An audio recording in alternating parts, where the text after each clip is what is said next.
Powered by the recent success of its sports teams, there's been a spotlight on Philadelphia. The Phillies just made an underdog run to the World Series. And this NFL season, the Eagles have emerged as a potential Super Bowl favorite. Now we turn from the sports page to the real estate section for our own version of the Philly Special, a conversation with a real estate leader who's also a new team owner in the city of brotherly love. For me, Philly has always been the hidden gem. You know, people focused on New York, people focused on DC, and for me, Philly was an obvious choice. That's David Adelman, a native Philadelphian who recently became a partner with Harris Blitzer's Sports and Entertainment, the group that owns the NBA's 76ers. David's bread and butter, however, is real estate, specifically student housing, as the CEO of Campus Apartments, the oldest and largest privately held company of its kind in the U.S. He's also a founder or investor in a variety of other businesses, including Darko Capital, FS Investments, and more. We see interest from everywhere. The nuance is that some of that capital that's first time to Philadelphia needs to really understand the Philadelphia story. And that's Spencer Yablon, a senior vice president at CBRE, who leads a multifamily capital markets team that covers Philadelphia and what he's described as a roughly 90-minute ring around the city. It's one of the top apartment sales teams in the company, and Spencer's handled more than $7 billion in transactions during his tenure. Coming up, a conversation for fans of all kinds, with some refreshingly candid insights into how the business of sports ownership works, and of course, two interesting real estate sectors in a market with a lot going on, the Philadelphia story. I'm Spencer Levy, and that's right now on The Weekly Take.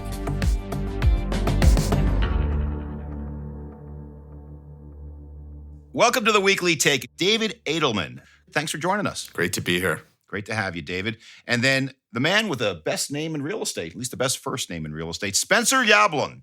I just had to say that, Spencer. We don't get a lot of Spencers on this show. Thanks for coming, Spencer. Thanks for having me. So let's start off with the Philadelphia story, right? We're here in University City near Penn, and I am proud to say, or you guys should be proud, University City came out in CBRE's recent Tech 30 report as the #1 tech submarket in the United States. So, David, in your words, why Philadelphia? For me, Philly has always been the hidden gem.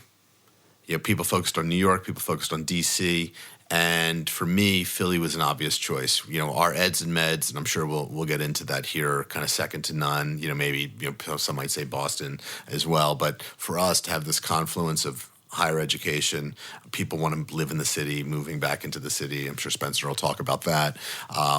And, you know, having institutions like Penn, Drexel here as well, we've just seen that people like it here, good job growth. It's a easy city to navigate. And Spencer, what's your take? Why Philadelphia? Philly has always been, from an investment standpoint, kind of a steady-as-she-goes marketplace. So we don't have big boom and bust cycles here. If you look at how we performed in the Great Recession, through COVID, Philly does quite well. Maybe we're not the sexiest market when everything's white hot and interest rates are plummeting and fundamentals are great everywhere, and you want to be in the Sunshine States or somewhere else. But Philly has always been kind of predictable, steady, safe place for capital. And as it relates to a place to live, just unbelievable historical and cultural amenities, great nightlife, and a phenomenal cost of living. And from a macro standpoint, you're on the Northeast corridor. It took me an hour to get here from Baltimore, probably an hour and 40 from New York, hour and 40 from DC, maybe even less than that. So it couldn't be better located. And you're an hour from the beach, which can't be said for everybody as well. But at the same time, I think it's fair to say that capital looks at Philadelphia differently than it does New York, DC, other big cities. First of all, do you agree with that? And second of all, what do you think needs to change in Philly to maybe make capital look more fondly on the city? I think historically, Spencer, you were probably right that we were kind of not in the A list, right? We were kind of the A minus, maybe the B plus. I think, and let's talk, because I have to talk pre-COVID and post-COVID. Mm-hmm. I think pre-COVID, that was really starting to change, okay? Our food scene, I think, is a hidden gem. People who know it, people who come here, they're like, holy shit, the stuff is great. They're really cool vibes here. One of my partners, Michael Schulzen's, on his 12th restaurant in Philadelphia here. And I think people said, wow, this is like a fun place to come visit for a weekend. And so I'm seeing people come from New York to here. In my other business, FS Investments, it's very exciting for us. We were getting people relocating from Wall Street to Philadelphia to go work for us.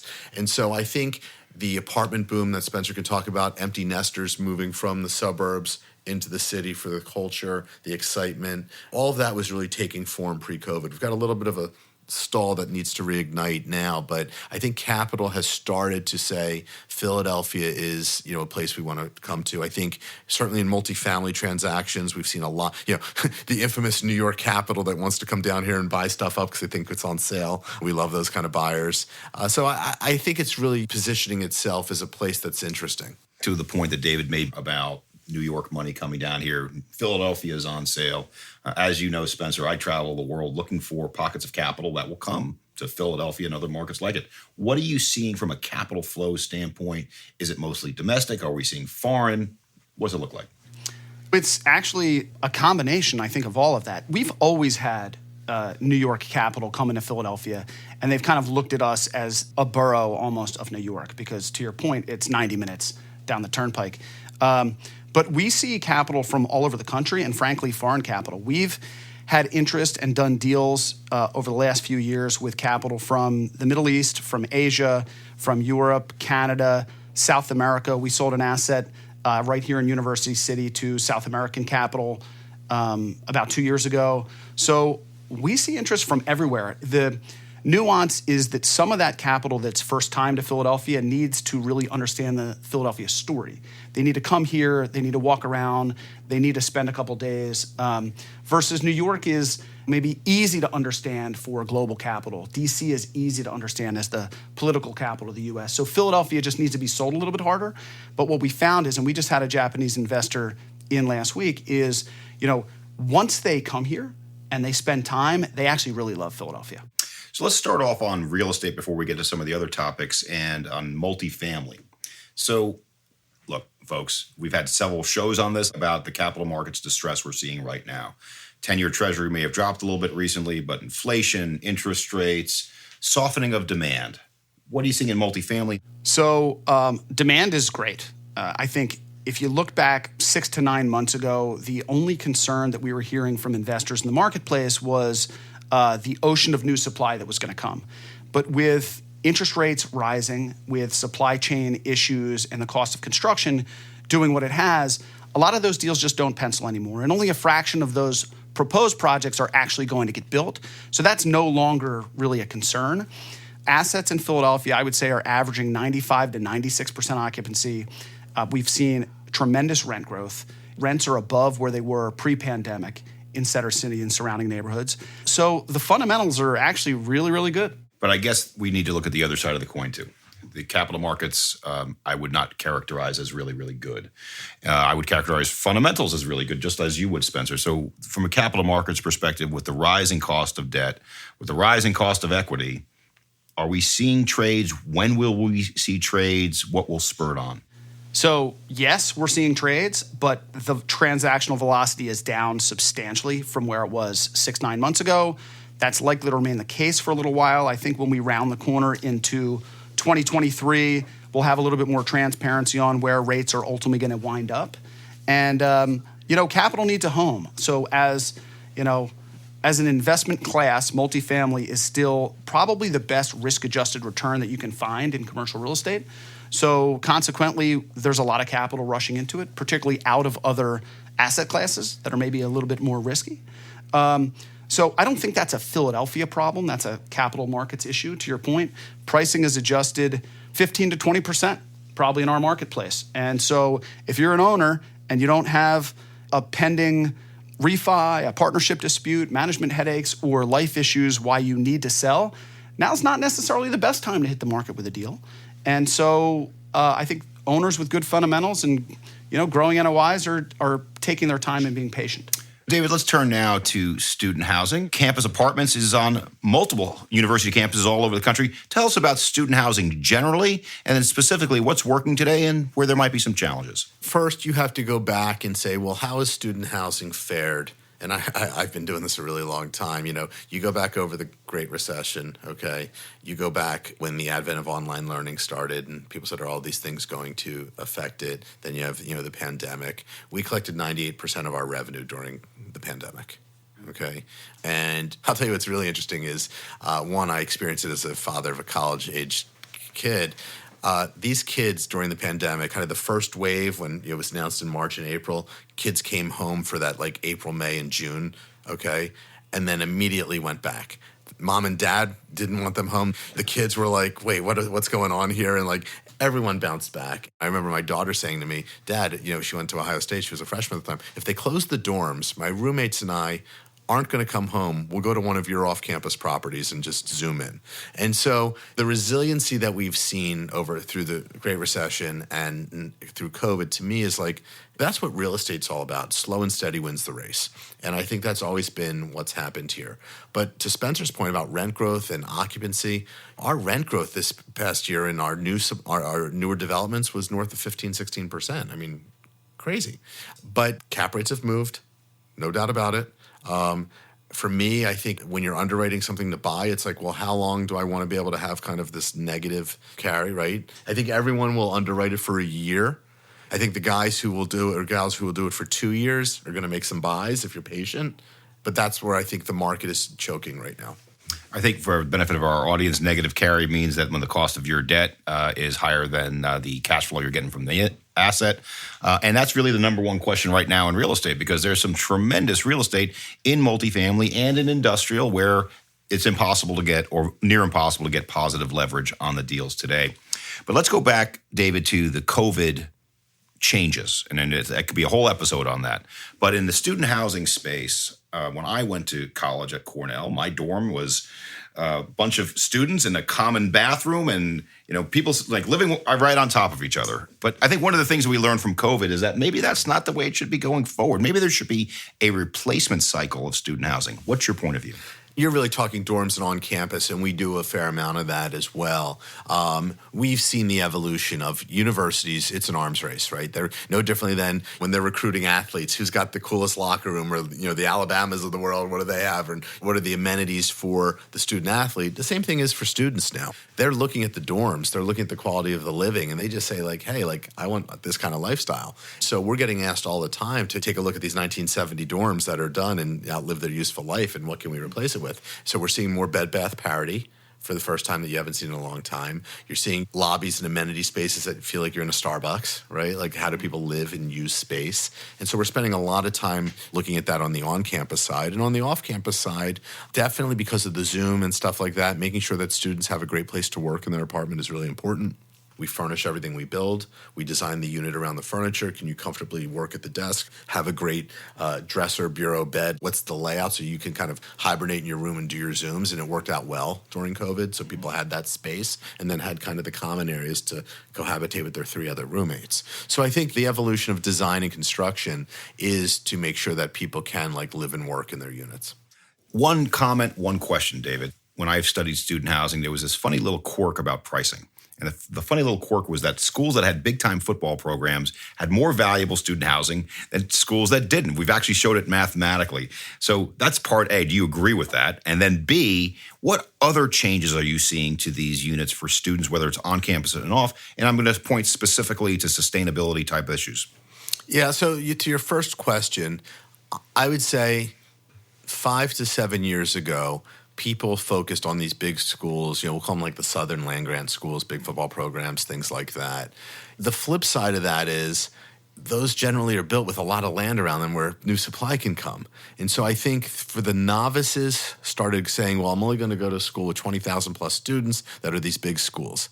We've always been a little more discerning than that in the way we underwrite and peel back the onion, because we're like, what's the supply and demand imbalance there? What's the trajectory of the school? And we go one step further at campus apartments. What's the value proposition of the school? Okay, the education, your graduation rate, what's your starting salary?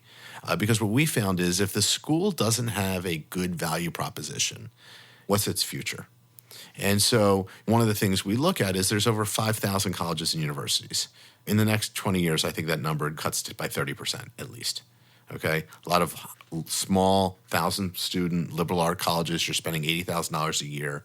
And I just think the value isn't there. And so we would never develop there. But you had the opposite where a lot of money flooded some of these big land-grant schools, and you'd have this wave of supply and demand, and it'd be like feast and famine for developers. So, we're always careful because we don't think we're smart enough to time the market to be able to develop and know when to get out. And so we're careful about those schools. And for us, we kind of like where, here we are at Penn, right? Penn hasn't raised its enrollment in a long time, right? So I'm not worried about hey, they're raising enrollment. There's not, then more supply comes. Like, how do you look at that? So it's been interesting. And then your question about sustainability, very important, okay? Particularly if you're doing a deal with a university, they absolutely want to make sure that you're thinking about what it is. Now, does it have to be LEEDs? Maybe, maybe not, but the sustainability conversation is really important. So let's turn now to traditional multifamily. Spencer, what other amenities are you seeing in the modern multifamily building that's being built that's maybe different from where it was 10 years ago? More package rooms, larger package rooms, technology-infused package rooms, cold storage. Nowadays you can order your groceries online and they can show up at your door. So to the degree that delivery person can just throw your bag of groceries into a giant cold fridge and you can pick them up when you get home from work. That's something we've seen. We've seen a lot of pet amenities. People love their pets. There was a bit of a pet explosion during the pandemic.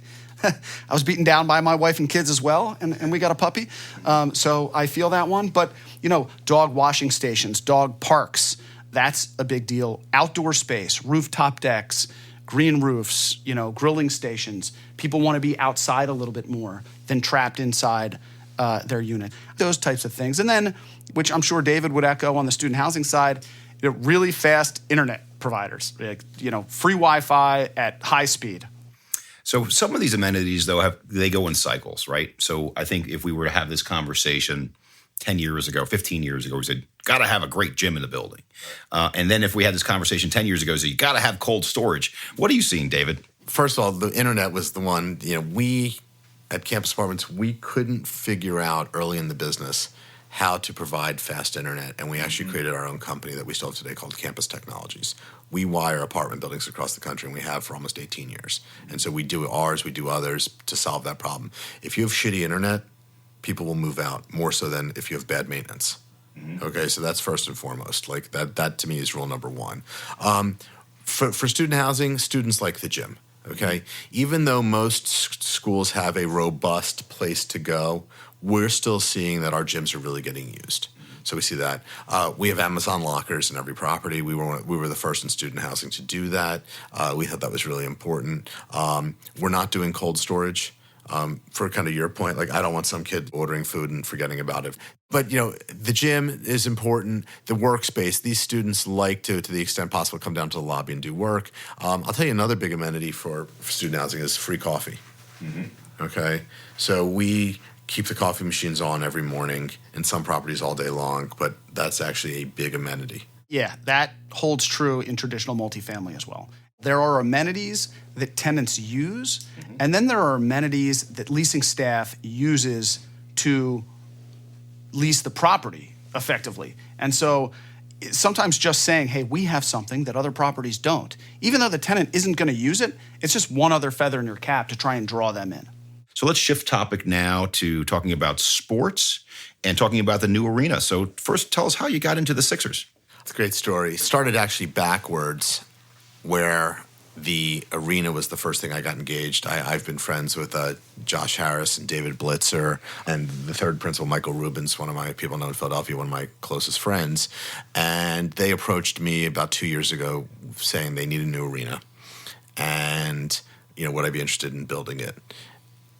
And I had to think long and hard about it. What do I want to do it? It's going to be a big public project, and what would it look like? And, first I wanted to make sure that we were aligning around a couple goals. First was, if I do this, I'm not going to threaten to move the team if I don't get what I want. I don't want to be that guy. 2, this project has to be a win for the city. We can't ask for any city money. And 3, the trifecta was, can we do some civic good with this project besides just building a building? And my partners were totally aligned in it. We started a search that lasted a while, and I kept coming back to this one location, which is the Fashion District Mall, formerly the Gallery. And what is so remarkable about that is it's built on the biggest transit stop in Philadelphia. It's called Jefferson Station, now named after Jefferson Hospital. And I couldn't get over the fact that you could really have, and in Philadelphia, we don't like to compare ourselves to New York, but like we could have a Madison Square Garden, right? Like it was going to be the same. For people who are listening to this, that's what we're talking about, being on top of a transit station like that and being able to create something. The second part was this mall spanned 3 blocks long. It's been there for 50 years. And the problem is it seems like a suburban mall in Philadelphia. Very cold on the outside, Spencer can tell you. It just feels like you're in the suburbs. There's no soul to it. And that area is very bizarre. And for those who know Philadelphia, you can walk from Front Street to 6th or 7th Street. It's really vibrant, active, old city. From City Hall to 12th Street was redeveloped. There's a great new development done by National Realty, great ground floor retail, the lit up billboards. Like you felt real vibe and energy. And then you have like the whole of the donut is just like a wasteland. Literally on the south side of the street, you still have boarded up retail. So I was like, I don't understand. Like I kept coming back to this location. We looked at others and I was like, wow, we could take one entertainment complex. I'm not going to have to displace one business or one residence. And I could kind of take one box and put another box in its place and reinvigorate the remaining part of the mall. And so we got to figure that out, made a deal with Macerich, and we made the announcement. Fast forward, you asked about buying the interest in the teams. It's actually the Sixers. And my friend Michael needed to sell his interest to focus on his company Fanatics. He's adding gambling. So you can't be a team owner. And so I wound up also buying out his interest as well. And so what it did for me is I was already working on this project. Josh and David, the main owners of the teams, they're not from Philly. So I think me being their Philadelphia partner and being on the ground here is beneficial for them, beneficial for me. It added credibility related to the arena. And we're going to build a world-class arena that's going to open 8 years from now. That doesn't exist yet anywhere in the world. And like you see the Chase Center, and I've been to Seattle, where the Kraken play, the Climate Pledge Arena, beautiful, amazing tech, all of that. But those were all planned 5-6 years ago, right? And so you look at the difference of what's going to open now versus then, and I couldn't be more excited to bring that to Philadelphia. What I find amazing about the sports arena business is how the business of real estate has changed around it. So traditionally, we used a term called CBD, Central Business Districts. Now we're seeing a term which I call Better Business Districts, which, by the way, I politely stole from Ted Klink, CEO of Highwoods Properties. But that's what I see today about people wanting not just to be live, work, play in separate places. They want to live, work, play kind of in the same place. What are you seeing in multifamily, Spencer? Yeah, I mean, I think if you look around the country at stadium districts that have been built, in or around, the city, they're thriving. That real estate is bulletproof, right? Because even, the NBA, despite shutting down during COVID, like when you have a sports team that, particularly like Philadelphia, where the fans are insane about sports here, there's nothing, not even a global pandemic, that will get in the way of them cheering for their team, rooting on and supporting the local team right now. So what's happening with the Eagles right now, you can kind of feel it in and around Philadelphia. And the challenge with our stadium district now is it's not walkable to anything. It's not really improving a neighborhood around the stadium district. You show up at a game on time, unless you're tailgating and then you're there a couple hours early on a Sunday. But generally, you show up on a game on time and then you come back to Center City to go out to eat. So what David and his partners are proposing, I think, is a no-brainer for Philadelphia. It will serve to really liven up a section of the city that desperately needs it. I mean, between Independence National Historical Park, where you've got Independence Mall, the Liberty Bell, the National Constitution Center, and City Hall, it is a little bit sleepy. But in those kind of connecting neighborhoods, there are pretty cool vibes there. So I think connecting all of that would be huge for the city. People would show up at 5 to 6, have an early dinner, go into the game, come out at night, have a few drinks. I think it would serve to really invigorate the businesses in the neighborhood. And people want to live next to that. If I was younger, right, I would love to be able to stumble home after a Sixers game as opposed to having an hour commute and just struggling to get out of the parking lot. Let's stick with neighborhoods for just a moment, because we've talked about the Arena District, we've talked about University City. For somebody coming in from Philadelphia, outside the city, what are some of the other hot areas you might recommend if in multifamily? So I would point to Northern Liberties and Fishtown. So when you head north from Old City, which we just talked about, along the Delaware River, you run into a community called Northern Liberties. Many years ago, local developer Bart Blatstein bought a brewery there. He kicked the stone that started the avalanche, heading north along 95. And so Northern Liberties has blown up, and now another local developer, Post Brothers, who's got a really big presence here, they are building another 1,000 units there. So Northern Liberties has done phenomenally well over the last 10 years. And when I started my career, 19 years ago in real estate, you did not want to walk around in Northern Liberties. It did not feel like a safe place. Heading north beyond Northern Liberties, now Fishtown kind of feels like the Village in New York City. It's unbelievable. So you've got really cool, trendy bars, restaurants, townhome developers. So I have a newer person on my team, Samantha Cooper-Smith, who we just made a partner. She's like an up-and-coming rock star. She just bought a townhouse with her husband up there. That is a really cool neighborhood. It just has like this great vibe. And now we're starting to see that in Kensington, which is even further north. So I think that trend, that neighborhood is doing really, really well. And it's starting to fill in, along Broad Street between City Hall and Temple University. It was empty there for a long time, and you've seen institutional quality developers now building major mixed-use projects up and down the Broad Street corridor. So that's another area that I think is poised to continue to do really, really well. David, this is primarily a real estate podcast, but I think people are fascinated by the business of sports. Congratulations on your success there. But let's talk about the business aspects of it. How does it work in terms of the media rights, in terms of the stadium, in terms of how did you underwrite it? Great question, right? How do you underwrite it? Either A, you believe it or not, and B, it's kind of like the greater fool theory, right? Like hopefully there'll be a bigger fool than me to buy this, someday. That's what I'm hoping. No, I think, when you look at the components of the business, okay, it's actually pretty, what's your biggest cost is player talent. Okay. How do you manage that? Everyone essentially spends a similar amount, unless you're Golden State or one of the others that are really deep in the tax, but we've been in the tax before. And then the question is, what kind of infrastructure do you want to run this business? Our group owns the New Jersey Devils. We also own Crystal Palace in the Premier League. And so we have a robust infrastructure to run the business.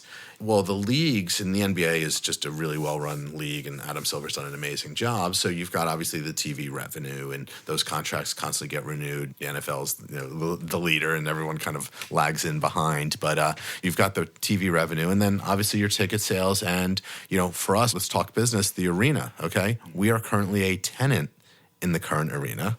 So we don't get to participate in the economics in a way that we would if we owned our own facility. People say, well, why are you moving? Well, one, we want to give our fans a higher level experience. We want them to be able to not show up and then leave versus pregame, postgame, and revitalize the city. But two, economics are part of it, right? The club experience, the events, all of that, we'd like to be able to control that. So your revenues come essentially your TV rights and what happens inside on the court, right? Ticket sales, sponsorships, partnerships. And that's really how it works. Mm-hmm. And so in terms of the new arena, and as we talked about, new arenas are being built every day with better, cooler amenities. I know this is 8 years before it's built. Any cool amenities that you give a sneak peek of what you're thinking about? Well, what I'll say we're thinking about, one is sustainability. You asked about on the student housing side. I would say it's really important on this side. The images we've shown in renderings show green roof, solar panels, stuff like that, really to instill the fact that we want to do something right. But, carbon capture, okay, water reclamation, how are we going to dispose of trash, composting, all of those things. Seattle's probably the leader in that right now at the Climate Pledge Arena. Amazon really underwrote a lot of that to do that. But it's all of those technologies. And in my family office, we're investing in a lot of climate tech. Okay, so I'm seeing an insight into the future on carbon capture and things like that. And every day those technologies are getting cheaper. And so for us, can we do something that, does good and does well for us, right? That's kind of the balance.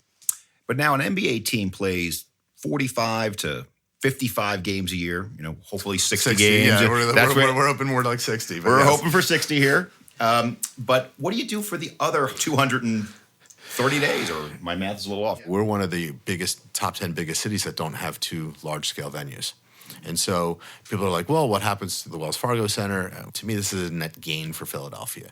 But to answer your question, when you think about concerts, events, Big Five basketball, which is really big here. We're going to also donate the arena when we're not using it to the community in Chinatown to have events there. We're budgeting about 150 plus events a year. So let's now have some concluding comments, starting with you, Spencer. Multifamily, Philadelphia, foreign capital coming to town. What do you see as the outlook for the next couple of years?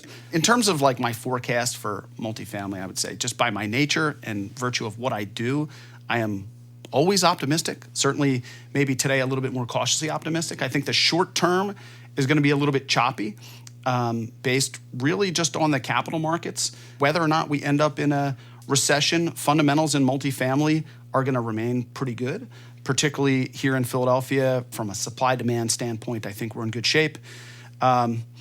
So rent growth is likely to slow down. I think everybody predicts it's going to slow down. We're not going to see what we saw over the last couple of years, which were kind of record-setting rent growth. But, when I started in the business 19 years ago, we weren't at $2 a foot in Center City. And now the newest, nicest high-rises in Philadelphia, they're targeting $550 a foot in rent. So rents have come a long way.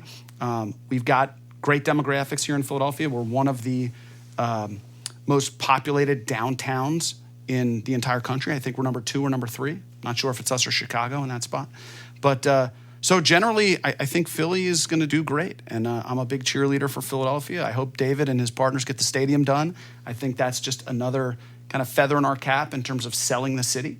So I'm optimistic. David, same question, but we'll break into student housing. Yeah, student housing, I feel good about it. There's been a lag of new supply, which always helps any industry, right? So I think you're still seeing all of that. Rent growth is strong. We're ahead of we're ahead of pre-pandemic numbers and levels. I think transactions are going to be a little funky, right? I think you're going to see not the large-scale stuff. I think people will wait a little bit, and I'm okay with that. If there's a year or two that's a little bit slower and like everyone kind of catches their breath, like we were on a good run. Like people should not forget that we had a great run. Everyone did well. And so if we have to hunker down a little bit, operate our business, there's nothing wrong with collecting cash flow. So I'm good with that. Last question, Ben. I know this is more of a 76ers focused podcast, but are the Eagles going to win the Super Bowl? I don't want to get greedy. I feel really good, but we lost to Washington. And, so like, I think you can't take your eye off the ball. We have to come in hungry every week. And if we do that, it could be like an Eagles-Bills Super Bowl. Who knows? That would be pretty interesting if that happens. So, well, on behalf of the Weekly Take, what a great episode about Philadelphia, sports, and so many other things. And first, I want to thank our guest, David Adelman, CEO of Campus Apartments, co-founder of FS Investments, and founder of Darko Capital. David, great job. Thank you so much. Thanks for having me. And Spencer Yablon, the Senior Vice President, CBRE, focused on multifamily in the Philadelphia area. Spencer, thank you as well for arranging for today's podcast. My pleasure. Thanks for having me. For more on the Philadelphia story and our show, please visit our website, cbre.com/theweeklytake. As a preview of what's to come, we've got some interesting programs in the works on a remarkably diverse set of subjects down the road. We'll cover affordable housing. We'll delve into the evolution of data science and its use across the business world. And on our next show, a conversation with leadership consultant and author Barbara Annis on her concept of gender intelligence. If you want to find out what that is, well, tune in next week. Meanwhile, don't forget to share the show, as well as subscribe, rate, and review us wherever you listen. Thanks for joining us. I'm Spencer Levy. Be smart, be safe, be well.